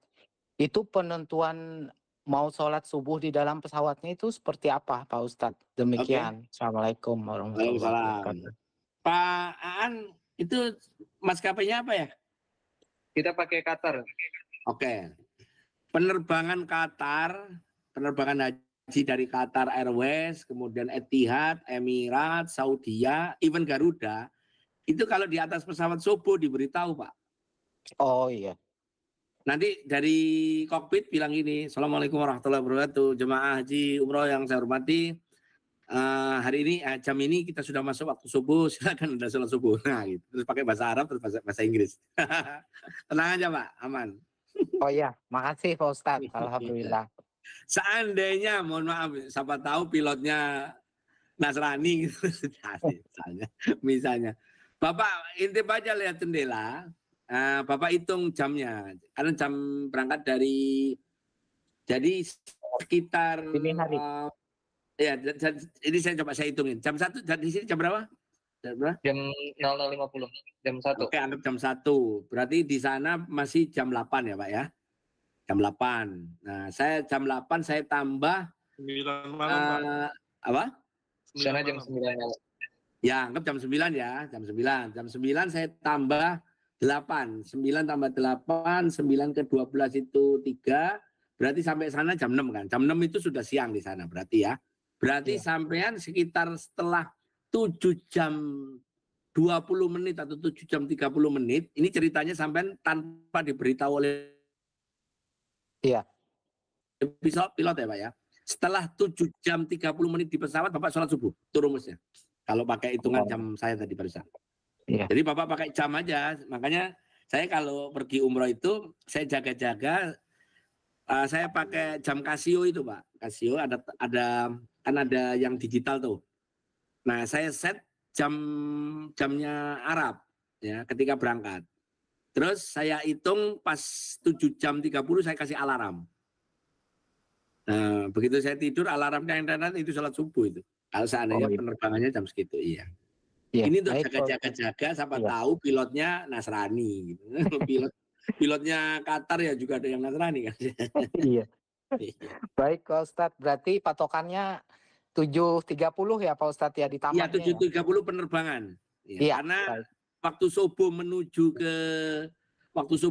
ke Suruk itu kan adalah 80 menit. Jadi waktu subuh menuju Suruk, menuju terbitnya matahari kan 80 menit Pak. Artinya ya Bapak kurangi aja 9 jam misalnya saya sampai sana jam 6. Jam 6 itu kan udah Suruk. Sampai hitung mundur sampai kurangi 80 menit. Ya ketemu kan angkanya ya gitu. Iya, itu caranya. Ya. Itu ilmu baru ini, ilmu baru. Ini ilmu baru. Baik, Bos, terima kasih. Masih ada. Silakan. Oh ya, Pak Andi Cela. Siapa nih? Pak Andi Cela. Iya. Silakan Pak Andi. Assalamualaikum Pak Ustaz. Waalaikumsalam warahmatullahi wabarakatuh. Monggo Pak. Izin Pak Ustaz, ini saya ingin bertanya sedikit Pak Ustaz, masalah haji ini kan sekarang menurut ini Menteri Agama Ustadz Gayud Kolil bahwa haji tidak sah jika yang menggunakan visa tidak resmi. Bagaimana pendapat Pak Ustadz mengenai hal tersebut? Karena hal ini sangat viral di Indonesia ini, masalah visa-visa ini Pak Ustadz. Ya. Jadi bagaimana menurutnya Pak Ustadz masalah hal tersebut itu? Ya. Jadi begini, kalau saya menghukumi, ya hukum haji itu kan di bagian pertama tadi terkait dengan istitoah. Ya. Istitoah itu di sana ada unsur harta, ada unsur keamanan di jalan, ada unsur udzur, ada unsur mahram, dan ada unsur legalitas. Tasreh kalau bahasa Arabnya tasreh. Jadi kalau seseorang pergi haji, kemudian persyaratan awalnya itu kecampur dengan perkara yang subhat, ya. Misalnya mau izin banget, saya sering cerita. Makanya dulu saya punya tetangga itu di Jawa itu, dia itu bayar hajinya itu pakai uang recehan yang di kaleng minyak itu. Karena dia pastikan bahwa yang ditabung itu uang halal gitu kira-kira gitu ya. Saking hati-hatinya itu. Tapi kalau kita lihat di 4 mazhab, ya, bila orang pergi haji, kemudian seluruh rangkaian ibadah hajinya itu betul, ibadah hajinya sah dalam konteks fikih ya Pak ya. Tapi dalam konteks pahala itu berarti dia kecampur dengan subhat kan gitu. Ya, saya kasih contoh, misalnya mohon izin, orang yang pergi haji, kemudian visanya itu visa umal. Visa umal itu Bapak tahu ya? Visa umal itu visa jadi pekerja. Visa itu belum masuk Saudi itu ada visa haji umroh, visa turis ya. Karena visa umroh itu visa turis, karena bisa 3 kali balik kan sekarang, nah, kayak ke Eropa. Kemudian ada namanya visa umal. Visa umal. Sedangkan visa furoda sendiri itu adalah visa haji memang, cuman dijual oleh pangeran-pangeran Arab kan gitu. Kan gitu Pak. Artinya visa haji itu cuma satu, atau visa umroh itu cuma satu, ya visa haji itu. Nah kemudian oleh Arab di bisnisin gitu, yang sudah diperjanjikan dengan pemerintah, G2G, government to government, itu namanya kuota yang dibagi ke kita itu Pak. Haji biasa, ONH biasa sama ONH plus kan gitu. Itu yang visa yang memang diperjanjikan, yang angkanya sekarang di 114.000 kalau nggak salah, atau 124.000 saya lupa angkanya. Pokoknya yang angkanya seperti itu yang untuk Indonesia. Nah, bagaimana dengan furoda? Furoda itu juga visa haji, cuman pintunya tidak diperjanjikan dengan pemerintah, dalam hal ini Kemenak dengan Kementerian Haji Saudi. Saya kebetulan kan juga ngurus furoda Pak. Jadi furoda itu kan ngambilnya di sana, di Riyadh sana, di Kementerian Luar Negeri kan. Jadi itu ya visa haji, kalau Bapak lihat bentuknya sama, visa tulisannya sama. Ministry of Hajj gitu, atau Ministry of Foreign Affairs Saudi Kingdom kan gitu, sama persis ya. Nah, jadi yang dimaksud visa ilegal itu apa? Itu kalau dalam pemahaman saya, omongannya Pak Yakut itu adalah caranya masuk Mekah itu tidak menggunakan visa haji, tapi menggunakan visa umal. Ya, visa umal Pak. Visa yang untuk kerja itu loh. Nah kalau visa untuk kerja kan muamalahnya memang izinnya masuk suatu rumah orang negara lain dengan memang mau niat kerja bukan niat ibadah kan gitu. Oleh karena itu secara fikih memang jadi khilaf maknanya ya lah kan kamu mau kerja ngapain pergi haji gitu loh. Nah ketidaksahannya di situ kalau saya memahaminya. Tapi selama itu masih visa furoda, visa ONH gitu ya, visa haji lah. Even yang saya sebut furoda itu adalah visa haji ya Pak ya. Itu ya sah karena itu tetap konteksnya visanya visa haji, bukan visa umal gitu, bukan visa pekerja. Mungkin itu Pak yang bisa saya jawab ya. Jadi Pak Ahmad, ini ada pertanyaan dari Pak Ahmad. Iya. Assalamualaikum Pak Ustadz. Waalaikumsalam Pak Ahmad Saprudin. Saya mau bertanya berkenaan dengan tadi dam tamatu yang dibayarkan kurang lebih 600 real. 500. Nah kalau misalnya kita kan ada cara bayarnya berpuasa ya Pak Ustadz ya. Nah itu minta pencerahannya Pak Ustadz. Misalnya kita mau melakukan berpuasa, tutorialnya sekalian. Oke siap. Jazakallah khair. Ya ini Pak Aang tolong diakomodir ya. Saya pernah bawa jemaah seperti pertanyaan Pak Ahmad persis ini, makanya langsung tutorialnya saya beritahu. Saya itu kalau mau ngenain denda tamatu, saya polling Pak. Siapa besok yang mau motong, itu saya lakukan waktu kita mau ke Mina ya Pak, mau ke Arafah sorry. Siapa besok yang mau dendanya tamatu mau disembelih mau lihat gitu kan. Itu ada jemaah yang kayak Pak Saprudin tadi.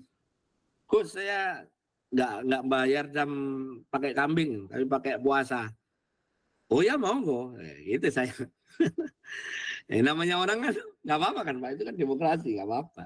Ya nggak motong tam, cuman saya beritahu kalau mau puasa maka 3 hari di Mekah. Jadi pastikan sampean sudah puasa hari sebelum pulang, sebelum tawaf wada. Ya, mohon dilihat itinerary-nya kalau gitu ya. Dari wukuf ditambah apa? Nah, nanti nafar sani apa nafar awal Pak? Nafar sani, Ustaz. Nafar sani berarti sampai tanggal 13, terus kemudian hotel transit. Hotel transit. Ya, sebelum keluar dari Mekah, berarti sebelum tawaf wada ya, puasa yang 3 hari harus sudah selesai. Jadi ya Pak ya. Terus sebelum wukuf atau sesudah wukuf Pak Ustadz? Hah?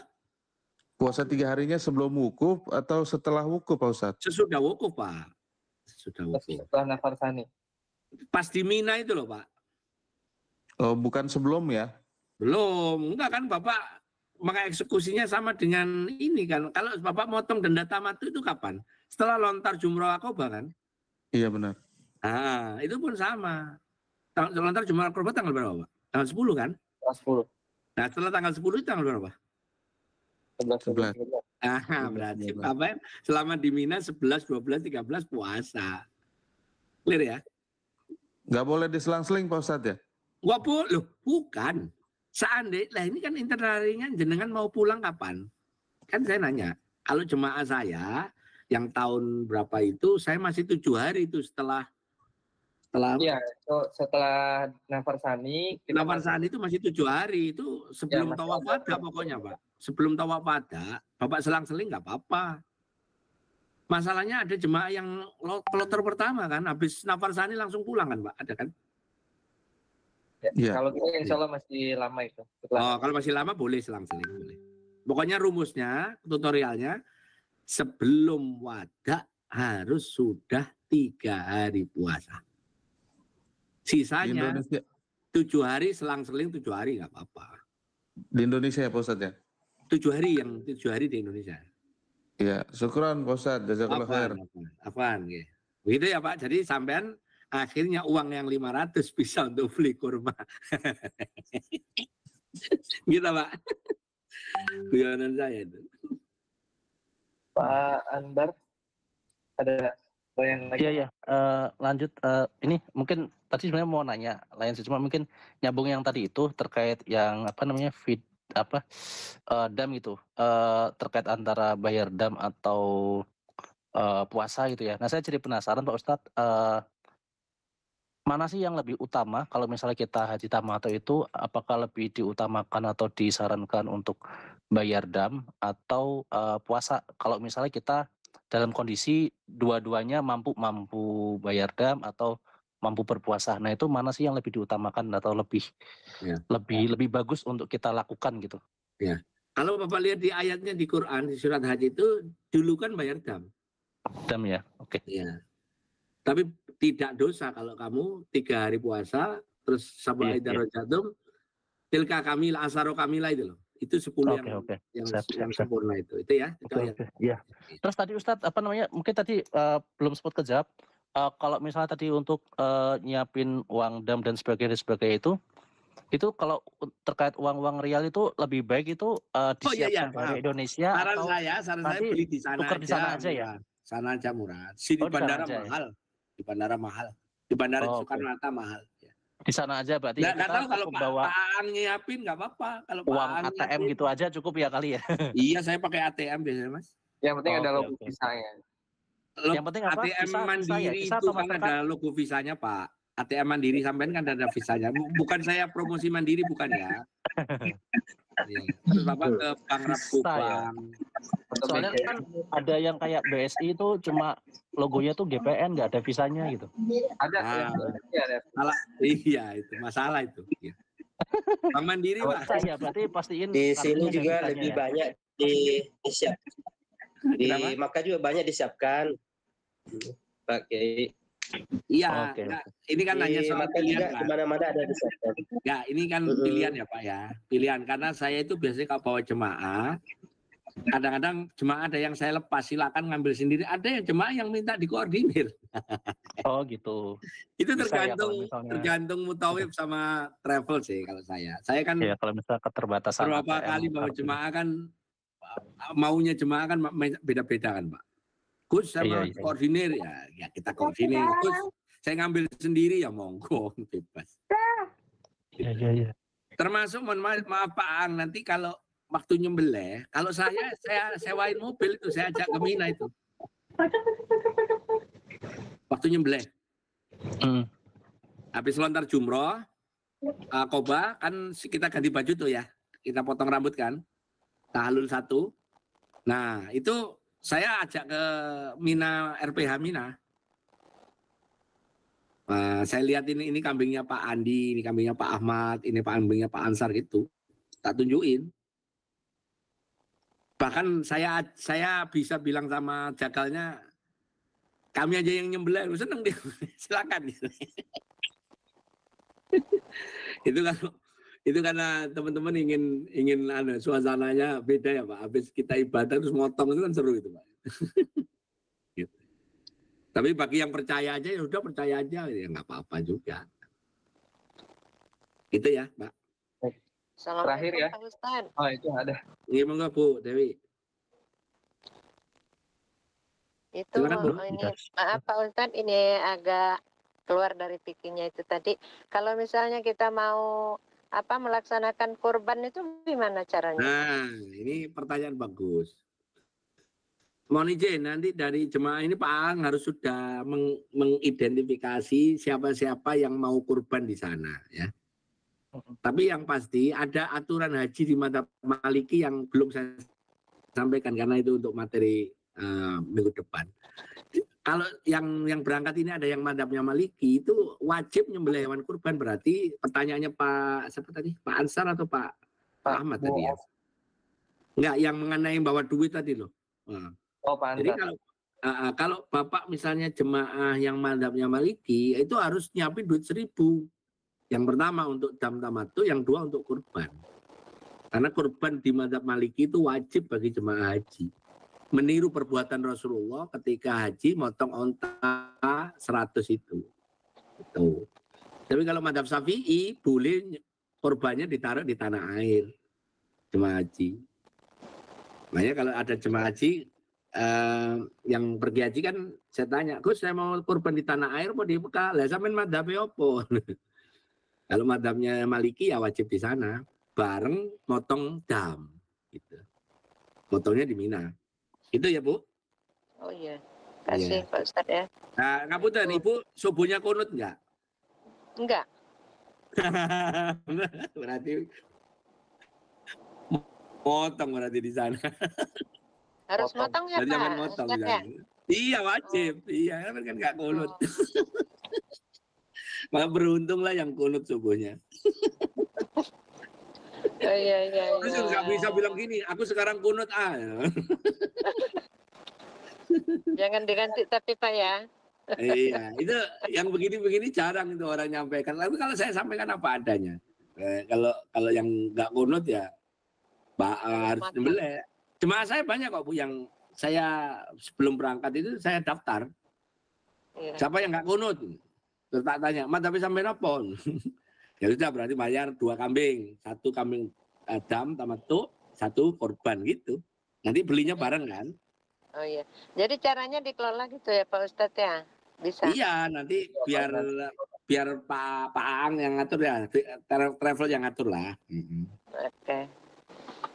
Tapi kalau ada jemaah yang mohon maaf hati-hati dengan penipuan ya, karena setiap musim haji itu banyak orang yang nawarin kambing-kambing ke tenda-tenda itu. Oh iya. Jadi Satu kambing berapa rial Pak Ustadz? Kalau yang di pasar selain yang 500 tadi itu saya kan punya teman ya supplier. Mang Udin tahu Mang Udin yang jualan bakso itu? Yang di Jeddah itu tahu nggak? Mang Udin. Yang di Kornis ya. Yang di Kornis itu. Itu Mang Udin itu kan kenal saya. Itu kan jualan kambing. Mang Udin itu mendekatin dam ya? Iya. Anak buahnya itu suka ke tempat saya kalau Gus bayar dam nggak lewat saya lebih murah 100 gitu biasanya. Lebih murah 50 gitu. ya nanti ini kan, maaf ini Pak Ustadz terlupa satu lagi Pak Ustadz. Iya Bu. Kalau misalnya ingin membadalkan seseorang gitu, kayak saya suami kan sudah nggak ada gitu, jadi caranya gimana? Lapornya kemana gitu? Ibu belum haji? Belum. Oke, berarti Ibu nggak boleh badalin suami ya. Berarti Ibu harus cari orang yang bisa badalin. Kalau saya di Indonesia sudah saya daftar siapa yang mau badalin siapa. Kalau seandainya itu anaknya itu sudah pernah pergi haji, saya sarankan dia langsung badalin saja. Jadi misalnya bapaknya itu belum haji tapi anaknya itu tahun lalu udah pergi haji terus sekarang pergi haji lagi, maka biasanya yang badalin afdol adalah keluarganya kan gitu.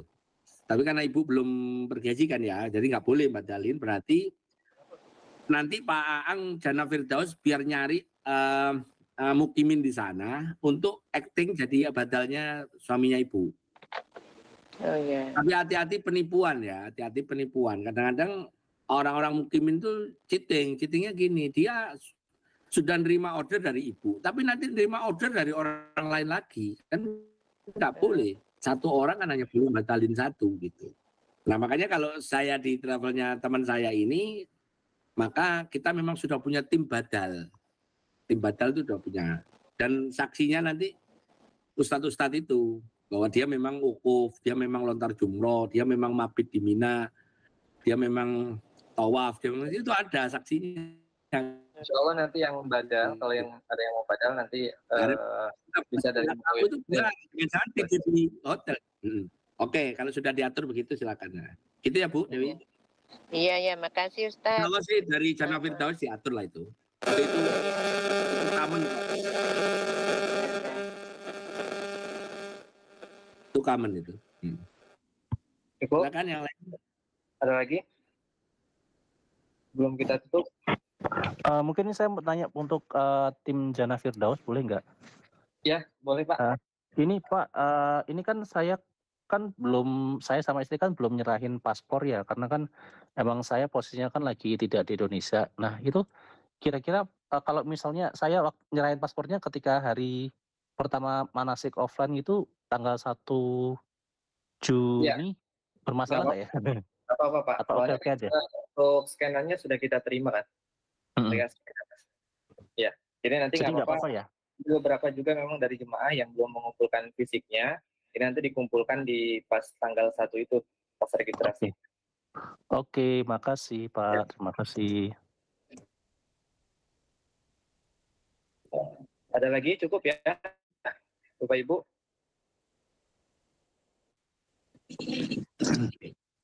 Susanto.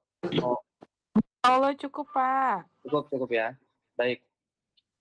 Kita tutup ya, Gus. Silakan Pak Ang, silakan ditutup. Monggo. Alhamdulillah. Ini Pak Bambang masih angkat. Oke Pak, sudah terjawab Pak. Terima kasih. Ustadz Ansar, sudah? Ya, Sasaan bisa teman sedikit? Boleh.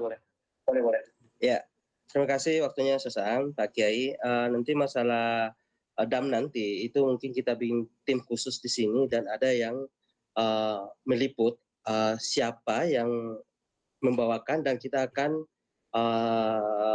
lihat orangnya di mana posisinya. Kita harus ikut bareng sama kita. Di Arafah, Musdalifah, ada video, ada di Mina, Pak. Motonya di Mina. Ya, dari Arafah kita di mana posisinya?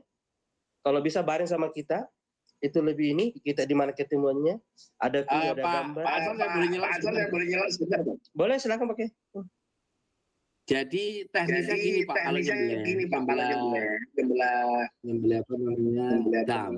Habis wukuf kan kita ke Musdalifah malam. Ya, terus kemudian habis itu pagi lontar jumroh Aqobah atau waktu bis Syawal.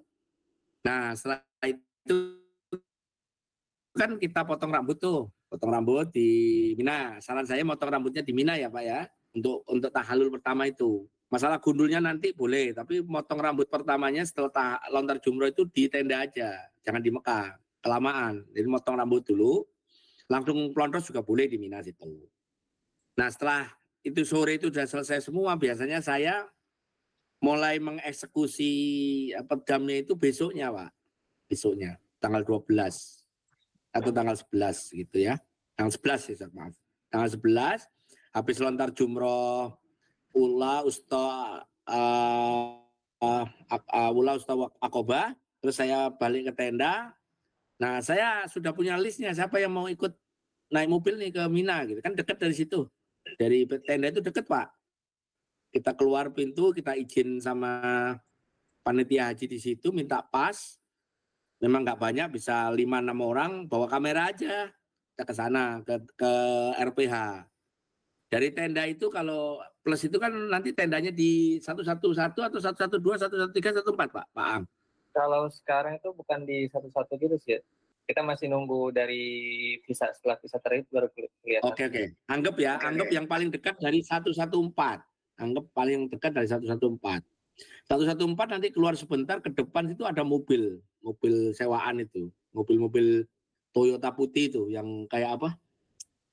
Yang kayak apa? Hiace ya. Ya kayak gitulah. Nah itu bayar 5 real per orang bisa ke RPH itu.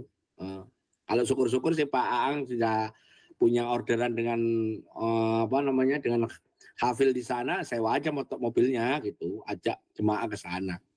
Nah udah kita potong di sana, kita panggil, kita sudah sehari atau waktu sebelum wukuf kita sudah deal dengan kontraknya itu, kita sudah namain tuh kambingnya, ini kambing bloknya Jannah Firdaus ini yang untuk dam, di kelompok ini, biasanya banyak nanti, ini kambingnya Maktur, ini kambingnya Al-Amin, ini sudah ada di sana itu kambingnya kelompoknya tim saya gitu. Nah nanti kita menuju ke sana, udah kita potong, kita panggil tukang jagalnya. Nah itu sudah kita abadikan, kita kamerain gitu. Ini kambingnya Pak Ansar, ini kambingnya Bu Yusri, ini kambingnya Pak Bambang, itu udah seperti itu. Sehingga nanti nyaman jemaah itu, oh, saya sudah matang dam gitu, terkonfirmasi gitu, ya. Itu. Baik, cukup ya Bapak Ibu. Sudah jam hampir 9:30. Nanti kita lanjut insya Allah di Sabtu depan, ya insya Allah dengan Gus Arifin juga. Nanti ada tambahan satu kali lagi jadwal untuk manasik konten mengenai fikih hajinya insya Allah di Sabtu. Ini yang pentingnya justru ya. Termasuk bahas dam tadi ya Bapak Ibu ya. Tuh, jangan sampai nanti Sabtu depannya ada yang nggak ikut lagi. Ya, ini ikut, mohon jangan sampai nggak ikut ya. Ini penting banget. Ini justru intinya di depan, ya, di terakhir nanti minggu depan insya Allah. Okay. Baik, kita cukupkan Bapak Ibu untuk pertemuan malam hari ini. Ya, kita tutup dengan alhamdulillah. Mudah-mudahan ilmu yang sudah kita dapatkan malam ini ya menjadi bekal kita untuk nanti ibadah haji dan umroh di Muslim. Jaga kesehatan Bapak Ibu, insya Allah nanti dapat. Sekian mungkin dari saya Bapak Ibu. Terima kasih. Wabillahi taufiq wal hidayah. Assalamualaikum warahmatullahi wabarakatuh. Waalaikumsalam. Waalaikumsalam warahmatullahi wabarakatuh. Terima kasih Pak semuanya. Assalamualaikum. Ya semua, Pak Ustadz Ang dan semua ya, jemaah. Boleh kita foto dulu? Silakan dibuka kameranya. Ya, dibuka dulu kameranya ya Bapak Ibu ya. Aduh, nggak pakai kerudung. Ya, yang nggak pakai kerudung nggak usah. Bapak ya. Ya, monggo. Oke, 1, 2, 3. Oke, 1, 2, 3. Oke, sudah. Makasih Bapak Ibu. Ya, matur nuwun. Pak Ustadz kan sampai ketemu. Oke, sami-sami. Insyaallah. Terima kasih. Assalamualaikum. Enggak, izin live ya Pak Ang ya, nonton bola ya. Nonton bola. Siap, Bos. Iya, Assalamualaikum. Waalaikumsalam warahmatullahi wabarakatuh. Itu lagi yang